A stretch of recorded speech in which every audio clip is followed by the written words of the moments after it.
네, 묵상 기도하시겠습니다.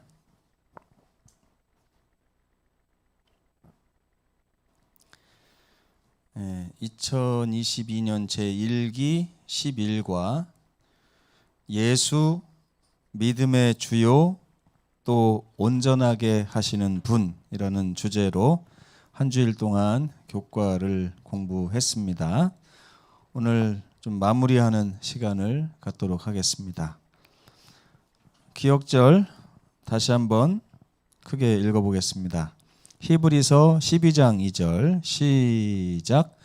믿음의 주요 또 온전하게 하시는 이인 예수를 바라보자. 그는 그 앞에 있는 기쁨을 위하여 십자가를 참으사 부끄러움을 개의치 아니하시더니 하나님 보좌 우편에 앉으셨느니라. 히브리서 12장 2절 말씀입니다. 자, 이 말씀을 보면서 여러분의 감정을 한번 떠올려 보시면 좋겠어요. 한 주일 동안 이 말씀 많이 읽으셨잖아요. 그죠?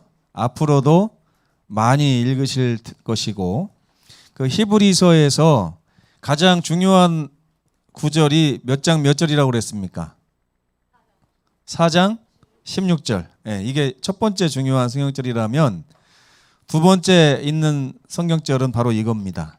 그래서 히브리서에서 두 성경절을 외워야 된다면 4장 16절과 12장 2절이라고 할 수가 있습니다.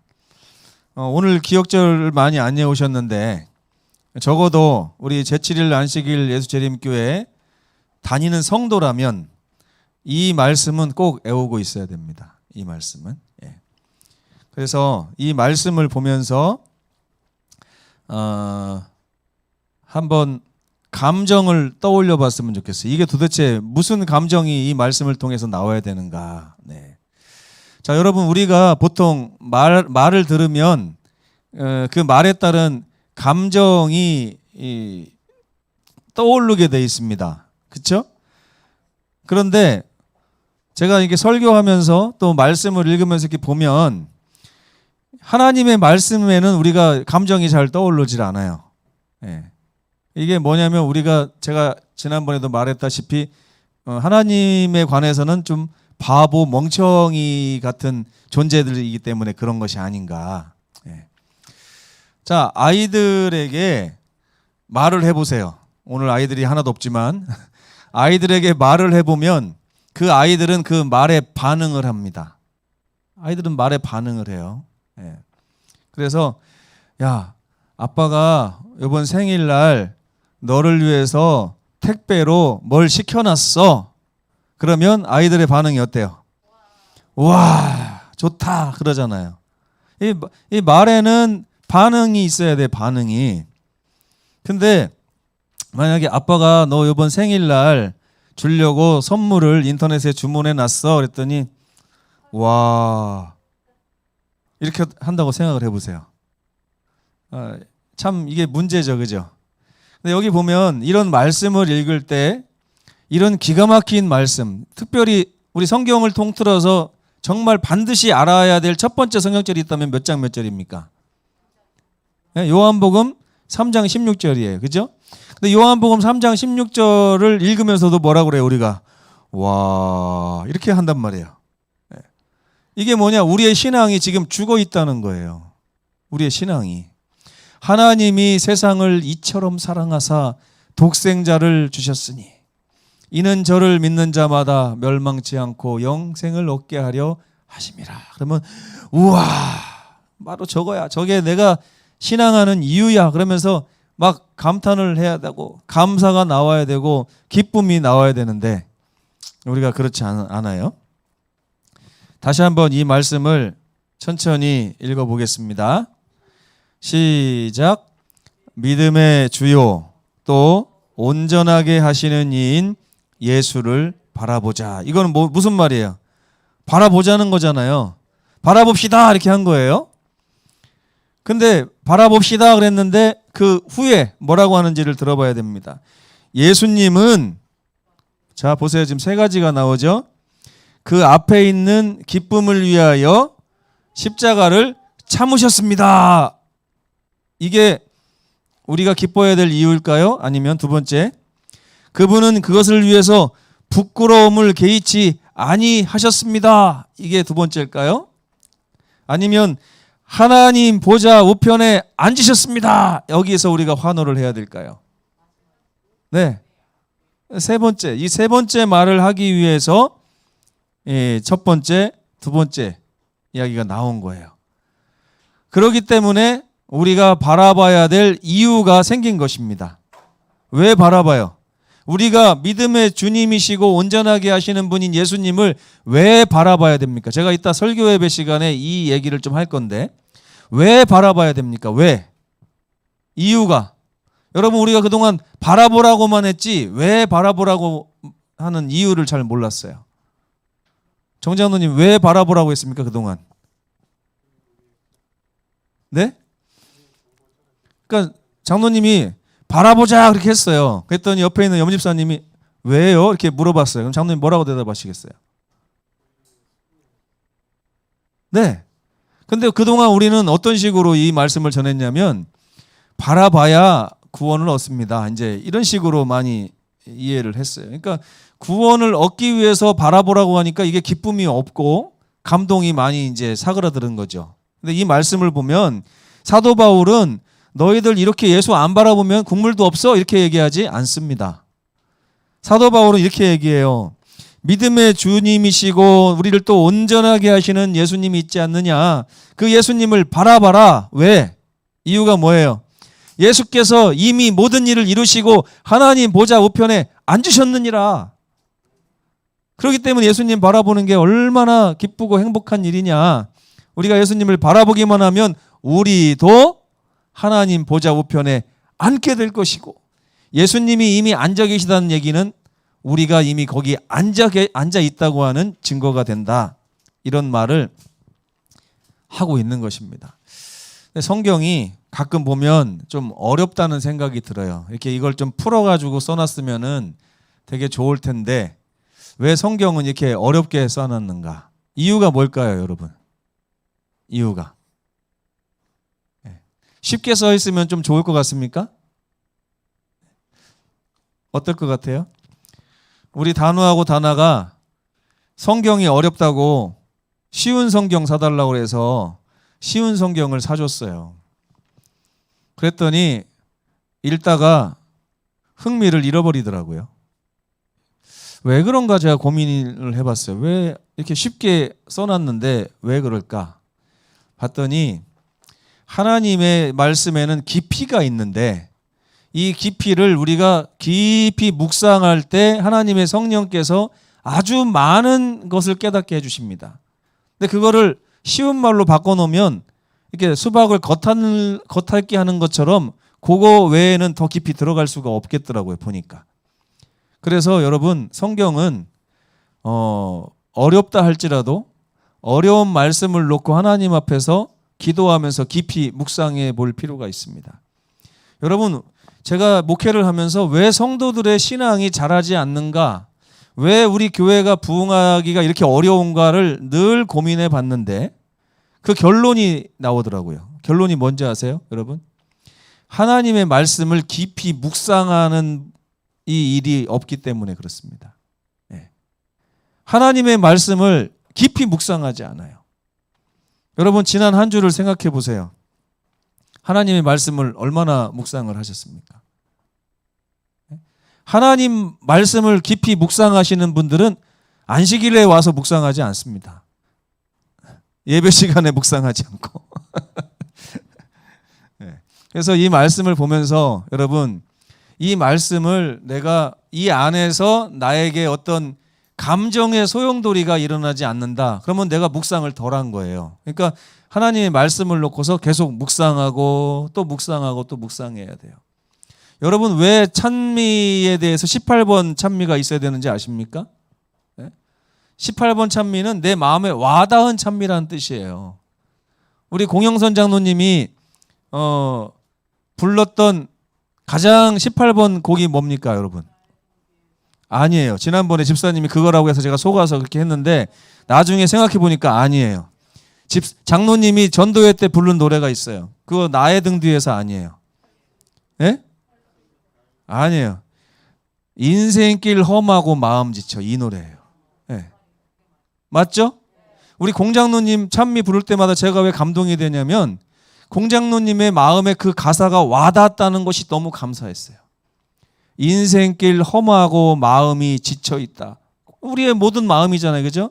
우리 살아가는 인생이 얼마나 험해요. 그것 때문에 우리가 마음이 얼마나 지쳐요. 그럴 때에 공장로님은 누구를 통해서 위로를 받으셨다는 얘기예요. 하나님을 통해서, 하나님의 말씀을 통해서 위로를 받으셨다는 얘기잖아요. 적어도 매일매일 우리가 적어도 성경 한 절 한 절을 5분에서 10분 깊이 생각하면서 맞아. 정말 인생이 험하지. 내 마음이 지쳐 있구나. 이렇게 지쳐 있을 때 우리 주님이 안 계시면 나는 여전히 떠내려가는 삶을 살겠구나. 그러면서 오늘도 하나님 붙잡고 살아야겠다. 아침에 10분만 이렇게 해도 우리 삶이 달라집니다. 여러분. 그래서 제가 이 말씀을 보면서 이 정말 영양가가 많은 이 말씀에 왜 우리는 이렇게 아무 감정 없이 하면서 이렇게 감동받는 척만 하고 지나가는가 하는 생각을 하게 된 것입니다. 교과 공부를 하라고 하니까 자꾸 설교를 하네요, 제가. 화요일에 우리는 믿음의 경주에 대해서 이야기를 했어요. 여러분, 우리가 지금 뭐 하고 있는 사람들이라고요? 경주. 나집사님, 난 다리 수술해서 경주 못 하는데. 아니에요. 우리 육신의 다리로 하는 경주가 아니라 우리의 삶을 통해서 하는 경주입니다. 이거는 다리가 부러져도 팔이 부러져도 목적지를 향해서 들어가야만 하는 경주를 우리가 하고 있어요. 근데 마지막 때를 살아가는 하나님의 백성들에게 하나의 특징이 있어야 된다고 성경은 얘기하는데 그 특징이 바로 뭐냐면 인내입니다. 인내가 뭐예요? 참고 견디는 거예요. 참고 견디고 감내하는 것이죠. 왜냐하면 왜 참는 데는 이유가 있어요. 감내하는 이유가 뭘까요? 우리에게 약속하신 상급이 있기 때문에 그렇습니다. 약속하신 상급. 세상 사람들과 우리가 전적으로 다른 게 뭘까요? 우리는 하나님이 약속하신 상급을 바라보며 사는 사람이고 세상 사람들은 하나님의 약속하신 상급을 모르거나 외면하고 살고 있다는 차이가 있습니다. 근데 이 상급을 바라보는 사람들은 그 상급을 받기까지 견뎌내야 되는 시간이 있어요. 왜? 하나님이 정하신 때가 있기 때문에 그렇습니다. 우리는 그때가 지금이었으면 좋겠죠. 예? 바로 오늘이었으면 좋겠어요. 그죠? 근데 이것도 참 대단한 신앙입니다. 오늘이었으면 좋겠는 것도. 근데 저는 어렸을 때 그랬어요. 하나님 지금 오시면 안 됩니다. 아무리 좋은 걸 저에게 주시려고 해도 지금 오시면 곤란합니다. 이렇게 얘기를 했어요. 그래서 제가 그때 하나님 물어보시더라고요. 왜 지금 가면 안 되냐? 물어보시길래 저 결혼도 안 해봤고요. 예. 남녀간의 그 오묘한 그걸 한번 해보고 싶은데 그것도 못 해봤는데 지금 오시면 저는 영원토록 하늘나라 가면 시집가고 장가가는 게 없다는데 미경험자로 하늘에서 영생이 되겠습니까? 그러면서 이제 그렇게 했던 경험이 있고 또 한 가지는 지금 세상에서 남들처럼 성공하고 싶은데 제가 꼭 하고 싶은 게 회사 하나 차려가지고 한번 그럴듯하게 운영해보고 싶은 소망이 있는데 지금 오시면 안 될 것 같습니다. 제 마음속에 막 불쌍해가지고 막 도와주고 싶은 사람이 많은데 제가 가진 게 없으니까 나도 좀 이렇게 베풀고 사는 그런 사람의 삶을 살고 싶었어요. 그래서 하나님한테 지금 오시면 안 됩니다. 이렇게 했더니 하나님이 그때 좀 실망하신 것 같더라고요. 근데 하나님께서는 정하신 때가 있어요. 하나님께서는 정하신 때를 절대 놓치지 않고 지체하지 않으시는 분이십니다. 여러분, 하나님의 재림이, 예수님의 재림이 지금 지체되는 것 같아요? 아닌 것 같아요? 예? 하나님의 시계가 째깍 그 재림의 날을 향해서 가고 있는 것 같습니까? 아니면 연기되는 것 같습니까? 예. 가고 있어요. 군대 갔더니 그런 아주 유명한 말이 있더라고요. 국방부 시계는 돌아간다. 이게 뭐냐면 아무리 이러쿵 저러쿵 해도 내가 제대할 날은 변한다, 안 변한다? 안 변하고 날마다 가까워지니까 오늘 좀 맞아도, 오늘 좀 어려워도, 오늘 좀 굶어도 어찌됐건 국방부 시계는 돌아간다. 오늘 우리가 사는 세상에서 우리가 하나님을 믿는 신앙으로 인해서 어려움을 당한다 할지라도 예수님의 재림의 시계는 날마다 째깍 가고 있습니다. 그런데 그 시기와 우리가 생각하는 시기가 다르기 때문에 우리 마음에는 하나님의 재림이 지체되는 것처럼 느껴질 때가 있어요.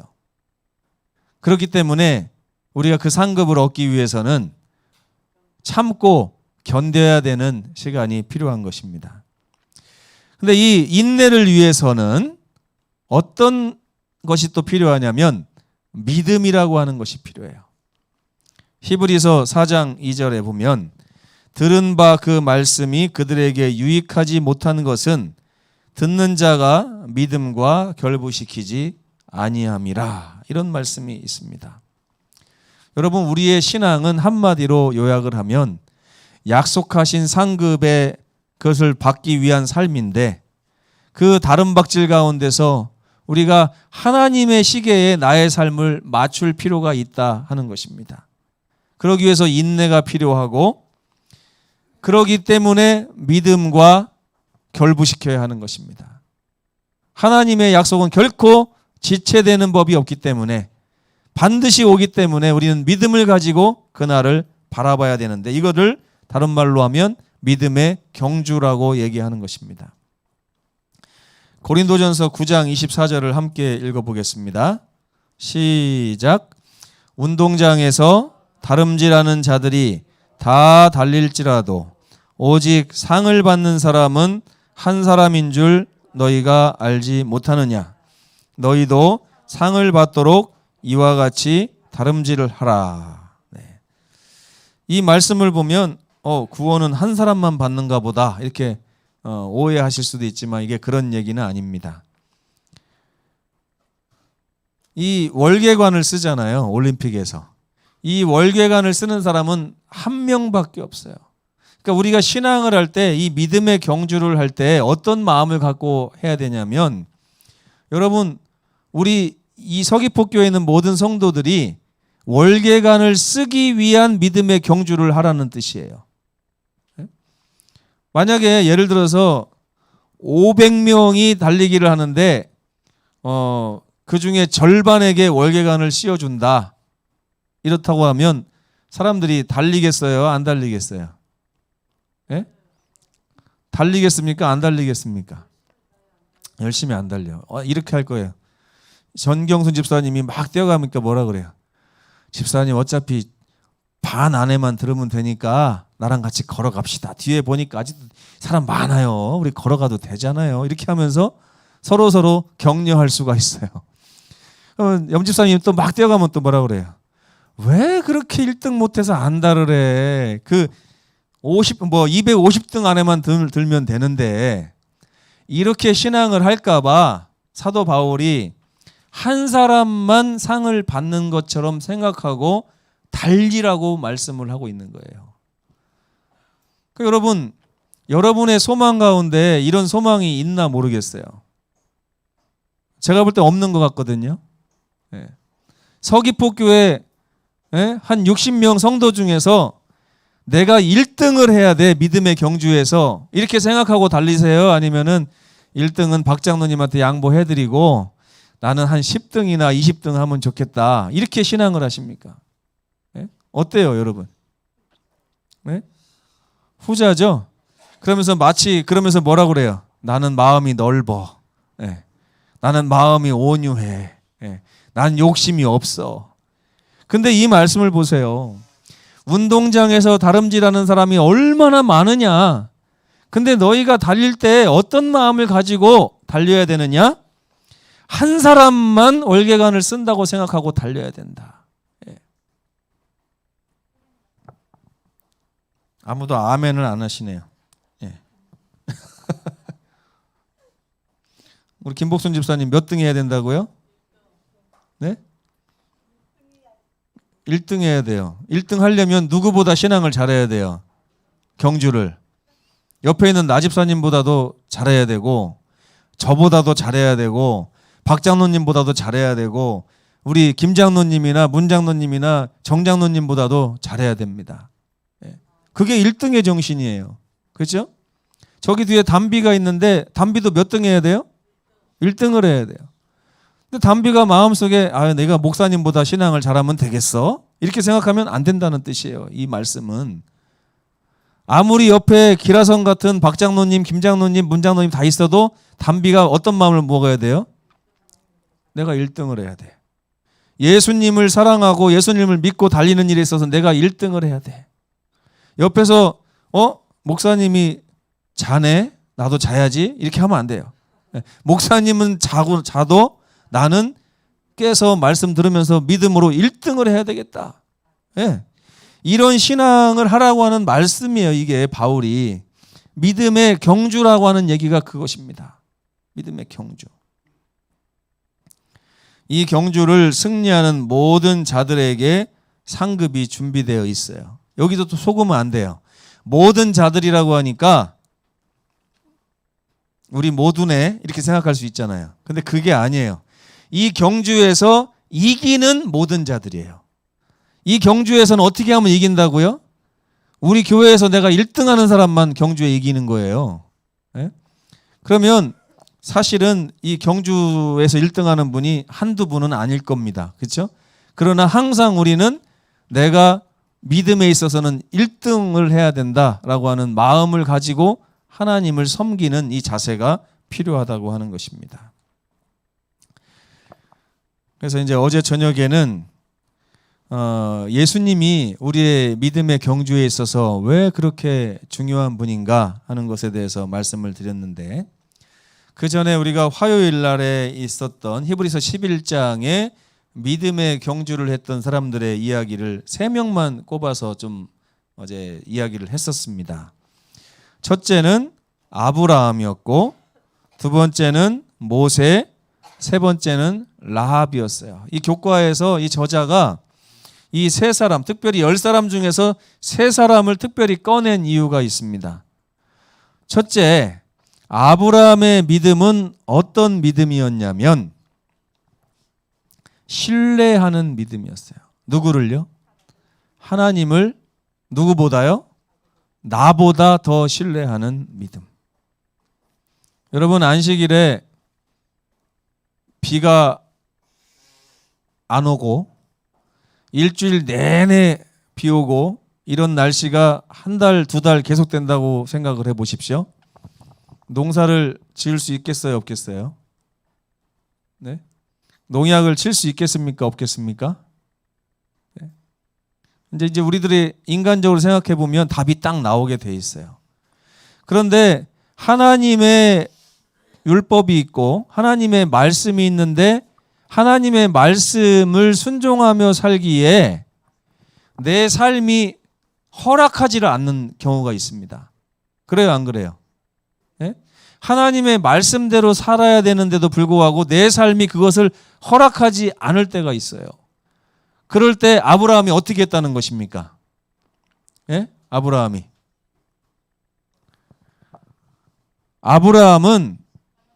내 삶의 형편을 바라보기보다는 하나님의 말씀을 바라보고 전진했다고 하는 거예요. 네.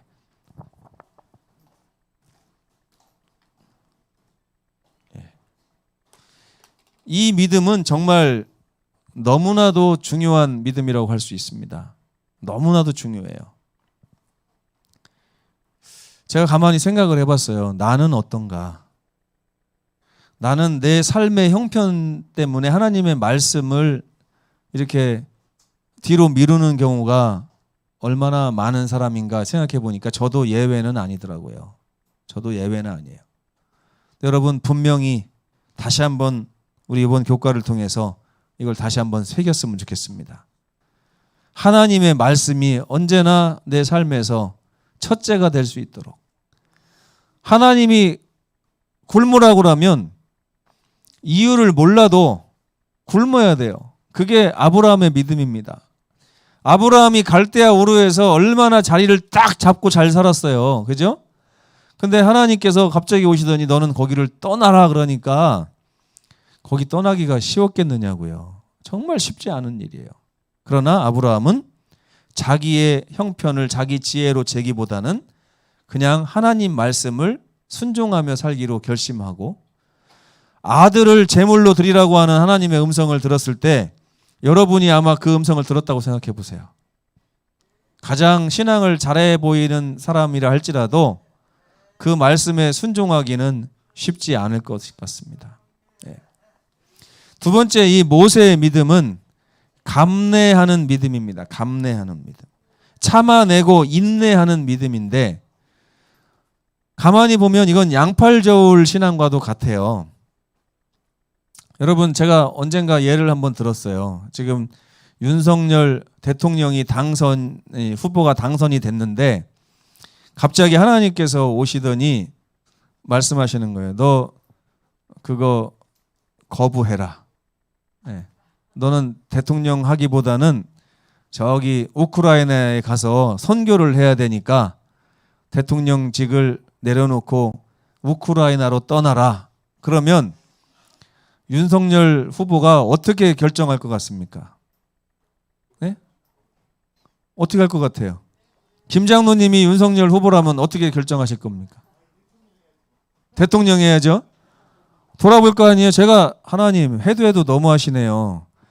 제가 이거 한번 해보겠다고 지금 얼마나 인생을 투자해가지고 여기까지 온 걸 다 아시면서 그러면서 뭐라고 그래요? 거부하는 것도 아니면서 순종은 하긴 할 건데 하나님 뭐라고 할까요? 5년만 기다려주시면 제가 가겠습니다. 그래요, 안 그래요? 우리들의 신앙이 다 이렇다니까요. 이 웃을 일이 아니에요, 여러분. 하나님이 그래서 5년도 기다리고 10년도 기다리고 20년도 기다려요. 그런데 1년이 2년 되고 2년이 3년 되고 3년이 5년 되고 5년이 10년 되기를 벌써 얼마나 오랫동안 하나님이 기다리셨느냐 이거예요. 그런데 모세는 하나님의 그 음성에 순종하기로 결심했습니다. 자기가 당해야 될 어떤 불이익을 감내하기로 결정을 했어요. 그는요, 윤석열 후보하고는 비교할 수조차 없는 것을 소유하고 있었습니다. 전 세계에서 가장 강력한 나라 애굽의 공주의 하나밖에 없는 수양 아들이었어요. 이제 그가 애굽의 왕이 되는 것은 시간 문제였습니다. 그래서 뭐라고 할 수 있어요? 하나님한테. 하나님, 10년만 제가 왕을 해보고 결정하면 어떻겠습니까? 그렇죠? 그 다음에 10년이라고 하기보다 또 어떤 말을 했을까요? 이렇게 기다려달라가 아니라 하나님, 제가 우크라이나에 가서 선교하는 게 더 낫겠습니까? 아니면 대한민국의 대통령이 돼서 우크라이나를 지원하는 게 더 낫겠습니까? 어떤 게 더 나을 것 같아요, 집사님? 그렇죠? 대통령이 돼서 국가의 자원을 지원하는 게 훨씬 도움이 될 것처럼 보이잖아요. 그렇기 때문에 누이 좋고 매부 좋고 이게 되는 거예요. 그래서 이 감내하는 믿음이 힘든 것입니다. 핑계를 찾으려면 핑계가 얼마나 많은지 몰라요. 하나님이 저에게 목회 나오라고 하는데 제가 자꾸 뭐라고 했냐면 하나님 저 회사 세운다니까요. 지금 보니까 11금이 부족해서 목회자 사회가 난린데 제가 돈 많이 벌어서 11금 많이 내면 이만한 목회자를 다 먹일 수 있는 거 아닙니까? 도와주십시오 이렇게 하면서 제가 이렇게 하나님하고 딜을 했는데 하나님께서는 아니야. 내가 돈이 없어서 너를 부르는 게 아니야. 네? 우리가 미래를 모르잖아요. 미래를 모르기 때문에 순종하고 보는 게 중요합니다. 그래서 이 모세가 보여준 믿음은 내가 할 수 있는 여러 가지 일보다 나의 욕심을 채우는 것보다 하나님의 말씀 때문에 내가 얻을 수 있는 유익들을 포기하고 감내하는 신앙이 필요하다 하는 것을 얘기해 주고 있습니다. 세 번째, 라합은요, 모세의 믿음과 어느 정도 일맥상통한 감이 없지 않아 있습니다. 라합은 행동하는 믿음을 가지고 있었어요. 그는 하나님에 대해서 아는 것이 별로 없었어요. 단지 아주 단편적인 몇 가지 그런 정보만 가지고 그는 하나님을 따르기로 선택하는, 행동하는 믿음을 가지고 있었습니다. 내가 하나님을 좀 더 알면, 더 배우고 신앙이 더 깊어지면. 여러분 고개를 들고 저를 좀 보세요. 이게 정말 중요합니다. 많은 분들이요 신앙을 하는데 이런 생각에 빠져 있는 걸 제가 발견했어요. 나는 바울처럼 선교하려면 아직 더 준비해야 돼. 나는 바울처럼 선교하려면 아직 더 배워야 돼. 아직 더 시간이 있어야 돼. 이렇게 생각을 한다고요. 여러분 여기에 우리 모든 성도들이 거의 다 빠져 있습니다. 지금 일어나지 않는 이유가 그거예요. 근데 라합은 어떻게 했어요? 내가 지금 가진 것만 가지고서 하나님께 충성하기로 결정하고 바로 행동에 옮긴 것입니다. 하나님, 제가 지금 가진 게 5달란트가 아니라 1달란트입니다. 그러나 이 1달란트를 가지고서도 제가 가지고 있는 모든 걸 가지고 하나님께 영광 돌리기를 원하니 아버지 함께 해주십시오. 괜히 달란트의 비유가 있는 게 아니에요. 여러분 그동안 달란트의 비유를 들으면서 내 얘기라고 생각했어요? 남 얘기라고 생각했어요? 남 얘기라고 생각했잖아요. 근데 제가 여기서 우리 성도들에게도 몇 번 이렇게 얘기를 했어요. 이거 한번 같이 해봅시다 하면 다 뭐라 그래요? 너는 가진 게 없어서, 저는 아직 더 배워야 되고 더 준비해야 되고. 근데 참 공교롭게도 모두가 그런 소리를 하니까 누구랑 일을 해야 될지 모르겠습니다. 네. 하나님은요 보리떡 5개와 물고기 2마리만 있으셔도 위대한 일을 행하실 수 있는 분이십니다. 사르밧 과부에게 하나님이 요청하신 게 대단한 거였나요? 대단한 게 아니었어요. 그러나 하나님께서 그것을 기꺼이 받으시고 그것을 60배, 100배의 축복으로 갚아주신 것입니다. 제가 우리 서귀포 성도들에게 이렇게 부탁드리고 싶은 게 있어요. 지금 여러분이 나오셔야 돼요. 지금 가지고 있는 걸 그대로 갖고 나오시면 돼요. 그러면 하나님께서 여러분을 사용하실 것입니다. 근데 여러분이 그걸 지금 거절하기 때문에 그런 것입니다. 하나님, 저는 박 장로님처럼 많이 갖고 있지 못합니다. 저는 누구 장로님처럼 아직 준비가 안 됐습니다. 이렇게 하실 이유가 없습니다. 이 라합의 행동하는 믿음이 바로 오늘 우리 성도들에게 필요하고 우리 교인들에게 필요합니다. 하나님, 저 몸이 아픈데요? 하나님, 저 돈이 없는데요? 저 바쁜데요? 시간이 별로 없는데요? 아니에요, 여러분. 지금 있는 시간을 드리면 되고, 지금 있는 돈을 드리면 되고, 지금 있는 재능, 지금 있는 건강을 그냥 드리면 되는 것입니다. 하나님이 그렇게 쓰시는 거예요. 하나님께서 이렇게 드려진 라합의 믿음을 메시아의 조상이 되는 특권으로 사용을 하셨다는 걸 여러분 기억하시면 정말 좋겠습니다. 그래서 어제는 이제 믿음의 저자이신 분, 믿음을 온전케 하시는 분 이렇게 얘기를 드렸는데, 예수님은 우리가 믿을 수 있는 조건들을 이미 제공해 주셨어요. 우리는 예수님을 통해서 믿음이라는 걸 가질 수 있게 됐습니다. 그리고 예수님께서는 어떤 것이 잘 믿는 것인지를 이미 보여주셨어요. 그러면서 우리를 돕겠다고 약속하셨습니다. 우리가 예수님을 붙잡고 그분을 바라보며 전진하기만 하면 그분은 우리의 믿음을 완성시켜 주실 거예요. 겁내지 말고 부족한 상태에서 예수님을 바라보며 나아가시면 됩니다. 이게 라합이 가졌던 믿음이고 오늘 우리 교회에 필요한 믿음이라고 할 수가 있겠습니다. 여러분, 지금 하나님께서는 지금 여러분이 생긴 그 모습 그대로를 받기를 원하십니다. 핑계하지 마시고 지금껏 있는 그대로 하나님께 드리시면 하나님께서 영광을 받으실 것입니다. 이게 바로 믿음의 주님이시고 우리의 믿음을 온전케 해주시는 예수님을 지금 바라봐야 되는 이유예요. 얼마나 더 갖춰가지고 예수님께 오시려고 합니까? 지금 나아오시는 우리 모두가 되시기를 간절히 바랍니다. 묵상 기도하시고 마치겠습니다.